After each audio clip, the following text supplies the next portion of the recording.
Price lord. ದೇವರ ಅತಿ ಪರಿಶುದ್ಧ ನಾಮಕ್ಕೆ ಸ್ತೋತ್ರವಾಗಲಿ. ಮತ್ತೊಂದು ದಿನವನ್ನು ಕಾಣುವಂತೆ ದೇವರು ನಮಗೆ ಸಹಾಯ ಮಾಡಿದ್ದಕ್ಕಾಗಿ ಸ್ತೋತ್ರ. ಆತನು ಮಾಡಿದೆಲ್ಲ ಉಪಕಾರಗಳಿಗಾಗಿ, ಎಲ್ಲ ಆಶೀರ್ವಾದಗಳಿಗಾಗಿ ನಾನು ದೇವರಿಗೆ ಸ್ತೋತ್ರವನ್ನು, ಮಹಿಮೆಯನ್ನು ಸಲ್ಲಿಸ್ತೇನೆ.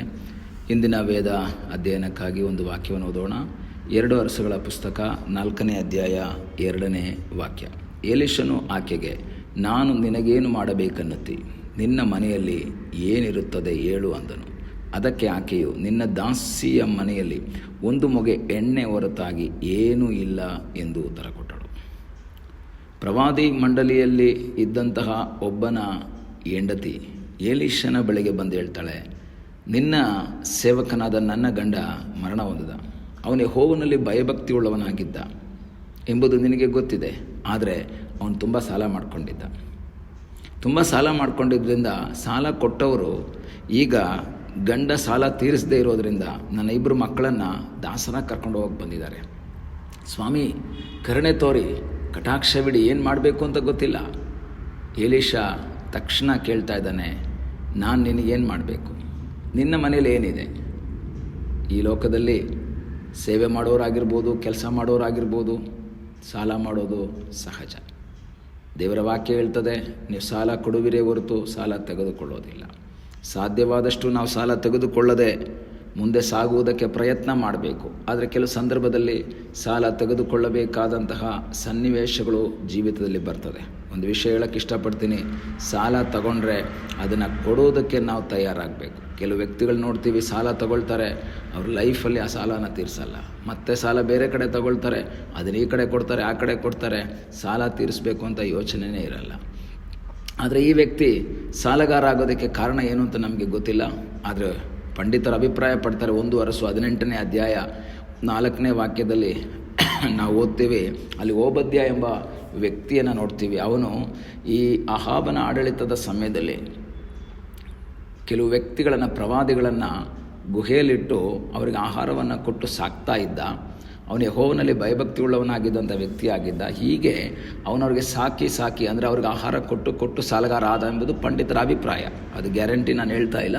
ಆದರೆ ಇಲ್ಲಿ ಯೆಹೋವನಲ್ಲಿ ಭಯಭಕ್ತಿಯುಳ್ಳವನಾಗಿದ್ದಂತಹ ಈ ವ್ಯಕ್ತಿ ಏನಾಗಿದ್ದಾನೆ? ತೀರೋಗ್ಬಿಟ್ಟಿದ್ದಾನೆ. ಈಗ ಆಶ್ರಯ ಈ ಸ್ತ್ರೀಗೆ ಎಲೀಷನ ಹತ್ರ ಬಂದು ಹೇಳ್ತಾ ಇದ್ದಾಳೆ, ನಿನ್ನ ಸೇವಕನಾಗಿದ್ದ, ಈಗ ನಾನೇನು ಮಾಡಬೇಕು ಅಂತ ಗೊತ್ತಿಲ್ಲ. ಆದರೆ ಎಲೀಷ ಹೇಳ್ತಾನೆ, ನಿನ್ನ ಮನೇಲಿ ಏನಿದೆ?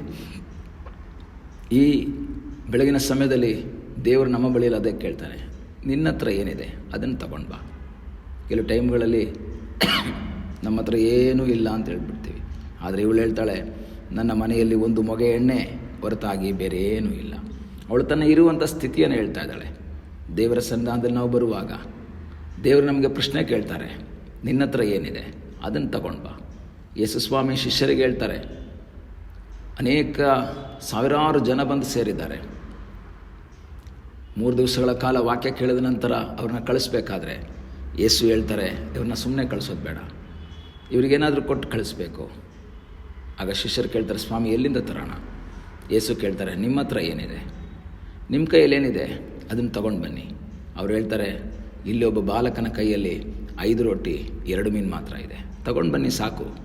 ಕೆಲವು ಟೈಮ್ಗಳಲ್ಲಿ ನಮ್ಮ ಕೈಯಲ್ಲಿರೋದು ಸಾಕಾಗಲ್ಲ ಅಂತ ನಾವು ಯೋಚನೆ ಮಾಡ್ತೀವಿ. ಆದರೆ ನಮ್ಮ ಕೈಯಲ್ಲಿರೋದನ್ನು ನಾವು ಯೇಸುವಿನ ಕೈಗೆ ಕೊಟ್ಟಾಗ, ದೇವರ ಕೈಗೆ ಕೊಟ್ಟಾಗ, ಅದನ್ನು ಅಭಿವೃದ್ಧಿಪಡಿಸುವುದಕ್ಕೆ, ಅದನ್ನು ಹೆಚ್ಚು ಮಾಡುವುದಕ್ಕೆ ಶಕ್ತನಾದ ಒಬ್ಬ ದೇವರು ಜೀವಿಸ್ತಾ ಇದ್ದಾನೆ. ನಿನ್ನ ಕೈಯಲ್ಲಿ ಏನಿದೆ ಅದನ್ನು ನೀನು ಯೇಸು ಹತ್ರ ತಗೊಂಡು ಬಾ. ಒಂದು ವೇಳೆ ನೀನು ಯೋಚನೆ ಮಾಡ್ಬೋದು, ನಿನ್ನ ಹತ್ರ ಇರೋದು ಅದು ಪ್ರಯೋಜನ ಇಲ್ಲ ಅಂತ ಯೋಚನೆ ಮಾಡ್ಬೋದು. ಮೋಶೆಗೆ ದೇವರು ಕೇಳ್ತಾರೆ, ನಿನ್ನ ಕೈಯಲ್ಲಿ ಏನಿದೆ? ಅವನು ಹೇಳ್ತಾನೆ, ಸ್ವಾಮಿ ಇದು ಬರೀ ಕೋಲು. ಮೋಶೆ ನೋಡಿದಾಗ ಇದು ಬರೀ ಕೋಲು. ಆದರೆ ದೇವ್ರು ಹೇಳ್ತಾ ಇದ್ದಾರೆ, ಇದನ್ನು ನೀನು ಕೆಳಗಾಕು, ಇದನ್ನು ನೆಲಕ್ಕಾಕು, ಅದೇನಾಗುತ್ತೆ? ಅದು ಹಾವಾಗುತ್ತೆ. ಅವನೇ ಆಶ್ಚರ್ಯಪಡ್ತಾನೆ, ಒಣಗಿದ ಕೋಲು ಹಾವಾಗುತ್ತಾ? ಆಶ್ಚರ್ಯಪಡ್ತಾನೆ. 5 ರೊಟ್ಟಿ 2 ಮೀನು 5,000 ಜನರಿಗೆ ಹಂಚೋಕ್ಕಾಗುತ್ತಾ? ಆಶ್ಚರ್ಯಪಡ್ತಾರೆ. ನಮ್ಮ ಕೈಯಲ್ಲಿರೋದನ್ನು ಯೇಸುವಿನ ಕೈಯಲ್ಲಿ ಕೊಡೋದಾದರೆ ಅದನ್ನು ಅಭಿವೃದ್ಧಿಪಡಿಸುವುದಕ್ಕೆ ಶಕ್ತನಾದ ಒಬ್ಬ ದೇವರು, ಅದನ್ನು ಇನ್ಕ್ರೀಸ್ ಮಾಡುವುದಕ್ಕೆ ಶಕ್ತನಾದ ದೇವರು. ಇಲ್ಲಿ ಸ್ತ್ರೀ ಹೇಳ್ತಾಳೆ, 1 ಮೊಗೆ ಎಣ್ಣೆ ಮಾತ್ರ ಇದೆ. ಎಲೀಷ ಹೇಳ್ತಾನೆ, ಪಕ್ಕದ ಮನೆಯವರಿಂದೆಲ್ಲ ಹೋಗಿ ಪಾತ್ರೆಗಳನ್ನ ತಗೊಂಡು ಬಾ. ಆ ಪಾತ್ರೆಗಳಲ್ಲಿ ನೀನು ಎಣ್ಣೆಯನ್ನು ಒಯ್ಯೋದಕ್ಕೆ ಪ್ರಾರಂಭ ಮಾಡು, ನಂಬಿಕೆಯಿಂದ ಒಯ್ಯೋದಕ್ಕೆ ಪ್ರಾರಂಭ ಮಾಡು. 1 ಮೊಗೆ ಎಣ್ಣೆ ಮಾತ್ರ, ಅನೇಕ ಪಾತ್ರೆಗಳನ್ನ ತಂದು ಆ ಪಾತ್ರೆಯಲ್ಲಿ ಒಯ್ಯೋದಕ್ಕಾಗಿ ಪ್ರಾರಂಭ ಮಾಡ್ತಾ ಇದ್ದಾರೆ. ಪ್ರಾರಂಭ ಮಾಡಿ ಅದನ್ನೆಲ್ಲ ತುಂಬಿದ್ದನ್ನೆಲ್ಲ ಒತ್ತಟ್ಟಿಗಿಡ್ತಾಳೆ. ಪಾತ್ರೆ ಖಾಲಿಯಾಗೋವರೆಗೂ ಎಣ್ಣೆ ಉಪ್ತಾನೇ ಇತ್ತು.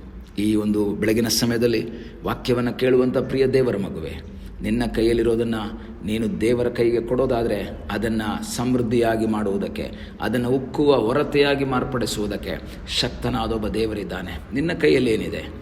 ನಿನ್ನ ಕೊರತೆಯ ಮಧ್ಯದಲ್ಲಿ, ನಿನ್ನ ವೇದನೆಯ ಮಧ್ಯದಲ್ಲಿ, ನಿನ್ನ ನಿರಾಶೆಯ ಮಧ್ಯದಲ್ಲಿ ನಿನ್ನ ಕೈಯಲ್ಲಿರೋದನ್ನು ದೇವರ ಕೈಯಲ್ಲಿ ಕೊಡೋದಕ್ಕೆ, ಆತನ ಬಳಿಯಲ್ಲಿ ಒಪ್ಪಿಕೊಳ್ಳುವುದಕ್ಕೆ, ಸ್ವಾಮಿ ಇಷ್ಟೇ ಇರೋದು ನನ್ನ ಕೈಯಲ್ಲಿ, ಬೇರೆ ಏನೂ ಇಲ್ಲ ಅಂತ ನಿನ್ನ ಇರುವಂಥ ಸ್ಥಿತಿಯನ್ನು ನೀನು ಒಪ್ಪಿಕೊಳ್ಳೋದಾದರೆ ನಿನಗಾಗಿ ಅದ್ಭುತ ಮಾಡುವ ಸರ್ವಶಕ್ತನಾದೊಬ್ಬ ದೇವರಿದ್ದಾನೆ. ಇಲ್ಲಿ ನಾವು ನೋಡಬೇಕಾದ್ರೆ ಇದನ್ನು ತೆಗೆದುಕೊಂಡು ಹೋಗಿ ನೀನು ಮಾರಿ ನೀನು ಜೀವನ ಮಾಡು, ಸಾಲ ತೀರಿಸು, ಉಳಿದ ಆ ಹಣದಿಂದ ಮಕ್ಕಳು ನೀವು ಜೀವನ ಮಾಡಿರಿ ಎಂಬುದಾಗಿ ಹೇಳಿದ್ರು. ದೇವರ ವಾಕ್ಯ ಹೇಳ್ತದೆ, ಅವಳ ಜೀವಿತದಲ್ಲಿ ಆ ಮಕ್ಕಳನ್ನು ದಾಸರು ಹಿಡ್ಕೊಂಡು ಹೋಗಲಿಲ್ಲ. ದೇವರ ಅದ್ಭುತವನ್ನು ಮಾಡಿದ್ರು. ಈ ಇಂದಿನ ಸಮಯದಲ್ಲಿ ದೇವರ ವಾಕ್ಯದ ಆಧಾರದಲ್ಲಿ ಹೇಳ್ತೇನೆ, ದೇವರ ಕೈಗೆ ಒಪ್ಪಿಸಿಕೊಡು, ನಿನಗಾಗಿ ಅದ್ಭುತವನ್ನು ಮಾಡುವ ಸರ್ವಶಕ್ತನಾದೊಬ್ಬ ದೇವರಿದ್ದಾನೆ. ಕಣ್ಣುಗಳನ್ನ ಮುಚ್ಚೋಣ, ಪ್ರಾರ್ಥನೆ ಮಾಡೋಣ. ನಮ್ಮನ್ನು ಬಹಳವಾಗಿ ಪ್ರೀತಿ ಮಾಡುವ ಪರಲೋಕದ ತಂದೆಯಾದ ದೇವರೇ, ಈ ಸಮಯಕ್ಕಾಗಿ ಸ್ತೋತ್ರ. ಮತ್ತೊಂದು ಆವೃತ್ತಿ ನಿನ್ನ ಸಂಧಾನದಲ್ಲಿ ನಾವು ಬಂದಿದ್ದೇವೆ. ತಲೆಬಾಗಿರುವಂಥ ನಿನ್ನ ಮಕ್ಕಳನ್ನು ಆಶೀರ್ವಾದ ಮಾಡಪ್ಪ. ಅವರ ಕೊರತೆಗಳಲ್ಲಿ, ಅವರ ಇಕ್ಕಟ್ಟಲ್ಲಿ, ಅವರ ವೇದನೆಯಲ್ಲಿ ಸಹಾಯ ಮಾಡುವ ಸರ್ವಶಕ್ತನಾದ ದೇವರು, ಅದನ್ನು ಅಭಿವೃದ್ಧಿಪಡಿಸುವ, ಸಮೃದ್ಧಿಯಾಗಿ ನಡೆಸುವ ದೇವರು ನೀನಾಗಿರುವುದಕ್ಕಾಗಿ ನಿನಗೆ ಸ್ತೋತ್ರ. ಅದ್ಭುತವನ್ನು ಅವರ ಜೀವಿತದಲ್ಲಿ ಮಾಡು. ಪ್ರಾರ್ಥನೆಯನ್ನು ಕೇಳೋದಕ್ಕಾಗಿ ನಿನಗೆ ಸ್ತೋತ್ರ. ಯೇಸುವಿನ ಮುದ್ದಾದ ಹೆಸರಿನಲ್ಲಿ ಬೇಡಿಕೊಳ್ಳುತ್ತೇವೆ ನಮ್ಮ ಪ್ರೀತಿಯ ತಂದೆಯೇ. ಆಮೇನ್. God bless you.